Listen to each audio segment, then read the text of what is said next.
ஆன்மீக நண்பர்கள் அனைவருக்கும் என்னுடைய அன்பான வணக்கங்கள். குரு பயிற்சி பலன்கள் 2025 முதல் 2026 வரை. குரு பார்த்தால் கோடி நன்மை என்பார்கள். ஒருவர் மீது குரு பார்வைப்பட்டால் அவர் வாழ்க்கையில் கல்வி, வேலை, குடும்பம் என அனைத்துமே சிறப்பாக இருக்கும். எனவே மக்கள் குருவை மிகுந்த பக்தியுடன் வணங்குவதை நம்மால் பார்க்க முடியும். எனவே குரு பயிற்சி 2025 2026 குரு ரிஷபம், மிதுனம் மற்றும் கடகம் ராசிகளில் நகர்வதால் ஒரு மாற்றமான கட்டத்தை ஏற்படுத்துகிறது. இது குறிப்பிடத்தக்க ஜோதிட தாக்கங்களை உருவாக்குகிறது. மே 2025 மிதுனத்தில் தொடங்கி அக்டோபர் முதல் நவம்பர் வரை கடகராசியில் சிறிது காலம் உச்சம் பெறுகிறார். குறிப்பாக மிதுனம், துலாம், தனுசு மற்றும் கும்பராசிகளுக்கு உயர்ந்த நன்மைகளை வழங்குகிறார். 2025 மற்றும் 2026 ஆண்டில் குரு பயணம். இந்த பயிற்சியின் போது குரு அதன் விரிவான மற்றும் உருமாறும் பண்புகளை தொடர்ச்சியாக முக்கிய இயக்கங்கள் மூலம் வெளிப்படுத்தும். குரு பகவான் மே 2025 மிதுன ராசியில் நுழைகிறார். அது அறிவுசார் ஆய்வு, தகவமைப்பு மற்றும் தகவல் தொடர்பு ஆகியவற்றில் வலுவான கவனம் செலுத்துகிறது. மிதுனம் என்பது கருத்துக்கள், நெட்வொர்க்கிங் மற்றும் புதுமைகளின் செழிப்பு வளரும் ஒரு காற்று ராசியாகும். அப்படிப்பட்ட குரு பகவான் இந்த ஆண்டு வாக்கிய பஞ்சாங்கத்தின்படி மே 14ஆம் தேதியும் பெயர்ச்சி அடையுள்ளார். இந்த பெயர்ச்சியில் குரு பகவான் ரிஷபராசியிலிருந்து மிதுன ராசிக்கு செல்கிறார். மிதுனம் குரு பகவானின் நட்பு கிரகமான புதனின் வீடு. மேலும் ஸ்தான பலத்தை விட பார்வை பலமே அதிகமுள்ள குரு பகவானின் 5ஆம் பார்வை துலாம் ராசியிலும், 7ஆம் பார்வை தனுசு ராசியிலும், 9ஆம் பார்வை கும்பராசியிலும் படுகிறது. இந்த அடிப்படையிலும் சனி, ராகு, கேது பெயர்ச்சிகளால் ஏற்பட்டுள்ள கிரகசாரா மாற்றங்களின் அடிப்படையிலும் 12 ராசிக்காரர்களுக்கும் குரு பெயர்ச்சி பலன்கள் தரப்பட்டுள்ளது. வேத ஜோதிட சாஸ்திரத்தில் குரு மிகவும் மங்களகரமான கிரகமாக அங்கீகரிக்கப்பட்டுள்ளது. குரு பெயர்ச்சி 2025 5வது மற்றும் 7வது மற்றும் 9ஆம் பார்வை மூலம் பார்க்கும் வீட்டின் மீது அமிர்தத்தை போர்வை மூலம் சுக்கிரனால் ஆளப்படும் ரிஷபராசியிலும் பெயர்ச்சித்து வருகிறார். இப்போது மே 15 அன்று ரிஷபராசியிலிருந்து வெளியேறி அதிகாலை 2:30 மணிக்கு புதன் ஆட்சிக்கு உட்பட்ட மிதுன ராசியில் மாறுகிறார்.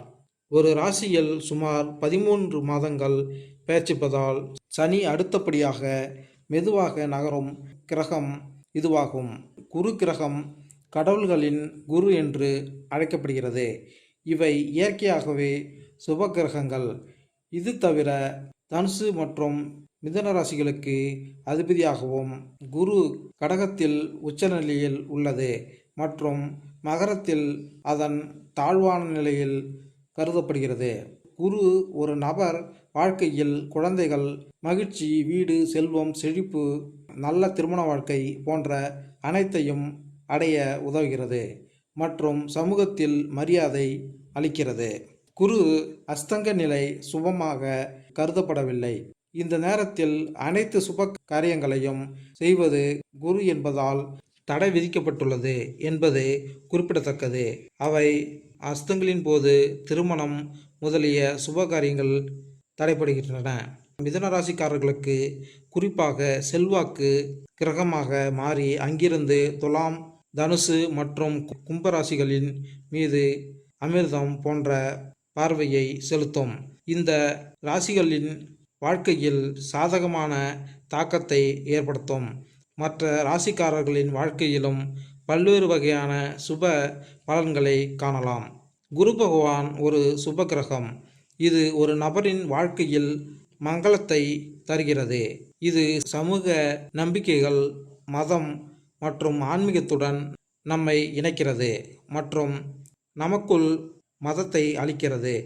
இது சரி மற்றும் தவறு பற்றிய பாடத்தை நமக்கு கற்பிக்கிறது மற்றும் தனது மதிப்புகள் மற்றும் கலாச்சாரத்தின் கலவையை பேணுவதன் மூலம் வாழ்க்கையில் நல்ல நல்லிணக்கத்தை பேண வேண்டும். இதனால் எந்த வகையான பிரச்சனைகளையும் எதிர்கொள்ள தயாராக இருக்க முடியும். குரு பயிற்சி 2025 பற்றிய இந்த சிறப்பு கட்டுரையில் உங்கள் ராசிகளின்படி உங்கள் வாழ்க்கையில் என்ன வகையான தாக்கத்தை ஏற்படுத்தும் என்பதை நீங்கள் அறிவீர்கள். குரு பெயர்ச்சியால் உங்கள் வாழ்க்கையில் குறிப்பிட்ட பகுதிகள் பாதிக்கப்படும். நல்ல மற்றும் கெட்ட நேர விளைவுகளை காணலாம். இதனுடன் குருவின் அனுகூலத்தை பெற இந்த ஆண்டு நீங்கள் என்ன நடவடிக்கைகளை எடுக்க வேண்டும் என்பதை நீங்கள் அறிந்து கொள்ள முடியும். எனவே குரு 2025 மற்றும் 2026 உங்கள் ராசிக்கு என்ன பலன்களை ஏற்படுத்தும். மேசராசி, ரிஷபராசி, மிதுனராசி, கடகராசி, சிம்மராசி, கன்னிராசி, துலாம் ராசி, விருச்சிக ராசி, தனுசு ராசி, மகர ராசி, கும்பராசி மற்றும் மீனராசி. குபேர யோகம் இந்த 12 ராசிகளில் எந்த ராசிகள் பெறப்போகிறது என்பதை இந்த பதிவில் காண்போம்.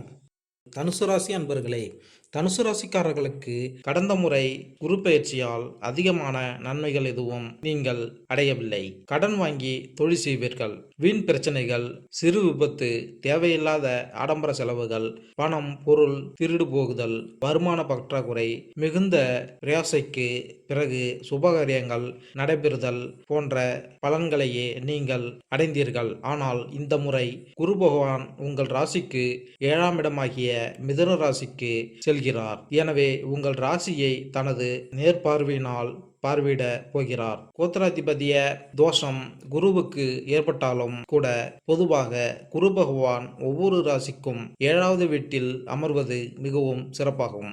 எனவே நல்ல முன்னேற்றம் ஏற்படும்.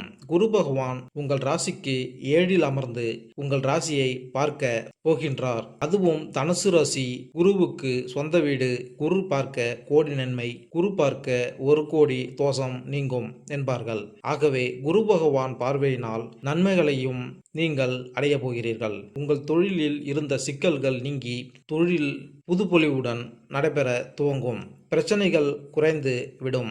எதிரிகள் கைத்தாழ்ந்து விடும். வியாபாரம் பெருகி லாபம் பல வகையிலும் வரும். புதிய தொழில் செய்ய வாய்ப்புகள் தேடி வரும். ஒத்துழைப்பும் எதிர்பாராத பண உதவியும் கிடைக்கும். உத்தியோகத்தில் மதிப்பும் மரியாதையும் கூடும்.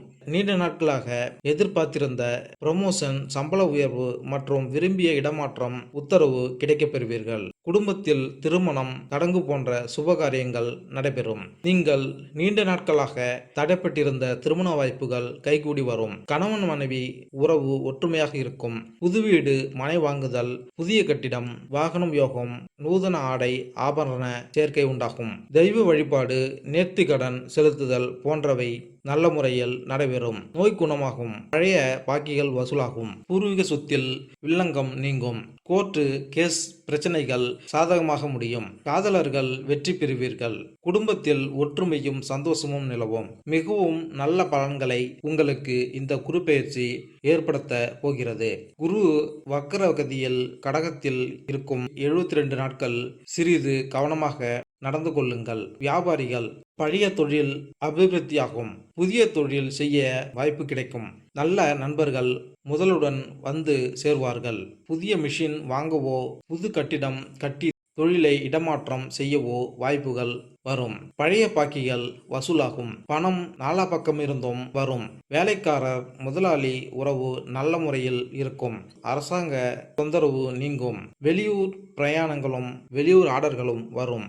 உத்தியோகஸ்தர்கள் நீங்கள் எதிர்பார்த்த லோன் கிடைக்கும். லோன் கிடைத்து குடும்ப தேவையை சமாளிப்பீர்கள். ஆபீஸில் நல்ல மரியாதை கிடைக்கும். மேலதிகாரிகள் மற்றும் முதலாளியுடன் உறவு சீராக இருக்கும். சக ஊழியர்கள் நல்ல ஒத்துழைப்புகள் கொடுப்பீர்கள். நீங்கள் விரும்பிய பதவி உயர்வு, சம்பள உயர்வு, இடமாற்றம் உத்தரவு கிடைக்கப் பெறுவீர்கள். அடிக்கடி பிரயாணங்களும் அவற்றால் நல்ல பலன்களும் ஏற்படும். நீண்ட நாட்களாக வேலை தேடியவர்களுக்கு நல்ல வேலை கிடைக்கும். சிலருக்கு வெளிநாடு செல்ல வாய்ப்புகள் அமையும். பெண்கள் உடலில் ஆரோக்கியமும் மனதில் தெளிவும் ஏற்படும். புதிய ஆடை ஆபரண யோகம் ஏற்படும். குடும்பத்தில் சுபகாரியங்கள் நடைபெறும். கணவர் உங்கள் மீது அன்பை பொழிவார். ஒரு சிலருக்கு தாய்வழி சீதனம் கிடைக்கலாம். குழந்தைகள் மூலம் மகிழ்ச்சி ஏற்படும். அக்கம் பக்கத்தாரால் போற்றப்பெறுவீர்கள். மாமியார் நாத்தனார் ஒரு நல்ல முறையில் இருக்கும். உத்தியோகம் பார்க்கும் பெண்களுக்கு சம்பள உயர்வும் பதவி உயர்வும் கிடைக்கும். மன நிம்மதி ஏற்படும். ஒரு சிலருக்கு தாய்மை பேறு அடையும் பாக்கியம் உண்டாகும். மாணவர்கள் உயர்கல்வி யோகம் உண்டாகும். கல்விக்காக ஒரு சிலருக்கு வெளிநாடு செல்லவும் அல்லது வெளியூரில் படிக்கவும் வாய்ப்புகள் வரலாம். நல்ல மதிப்பெண்களை வாங்குவீர்கள். விரும்பிய பாடப்பிரிவில் இடம் கிடைக்கும். உடனே நல்ல வேலையும் கிடைக்கும். கலைஞர்கள் உள்ளூரில் மதிப்பும் மரியாதையும் கூடும். வெளியூர் வாய்ப்புகள் தேடி வரும். பெரிய மனிதர்களின் ஆதரவு, பட்டம், பதவி, பேரும் புகழும் செல்வமும் தேடி வரும். அரசியல்வாதிகள் பெரிய வெற்றி வாய்ப்புகள் ஏற்படும். திடீரென்று நல்ல பதவி தேடி வரும். உங்களை விட தகுதி அதிகம் பெற்றவர்களை விட உங்களுக்கு செல்வாக்கு பெருக போகிறது. எல்லோரும் உங்களை மரியாதையுடன் அணுகுவார்கள். பேரும் புகழும் செல்வாக்கும் பெருகும். விவசாயிகள் கால்நடை வாகனங்கள் விருத்தியாகும். நன்செய் புன்செய் பயிர்கள் நல்ல விளைச்சல் தரும். லாபம் அதிகம் வரும். புதிய நிலபுலன் வாங்கும் யோகம் கிடைக்கும். பரிகாரம் தேவையில்லை. இருப்பினும் வாரந்தோறும் வியாழக்கிழமை அருகிலுள்ள சிவன் கோவிலில் தட்சிணாமூர்த்திக்கு நெய் தீபம் ஏற்றி முல்லை மலரால் வழிபட உத்தமம். ஒருமுறை ஆலங்குடி சென்று ஸ்ரீ தட்சிணாமூர்த்தியை வழிபட்டு வருவதுவும், திருச்செந்தூர் சென்று ஸ்ரீ செந்திலாண்டவரை தரிசித்துவிட்டு வருவதுவும் சிறப்பு. சனிக்கிழமை தோறும் ஆஞ்சநேயரை வழிபடுங்கள், நன்மை உண்டாகும். மேலும் இந்த வீடியோ உங்களுக்கு பிடித்திருந்தால் லைக் பண்ணுங்க, கமெண்ட் பண்ணுங்க, மறக்காம சப்ஸ்கிரைப் பண்ணுங்க. நன்றி, வணக்கம்.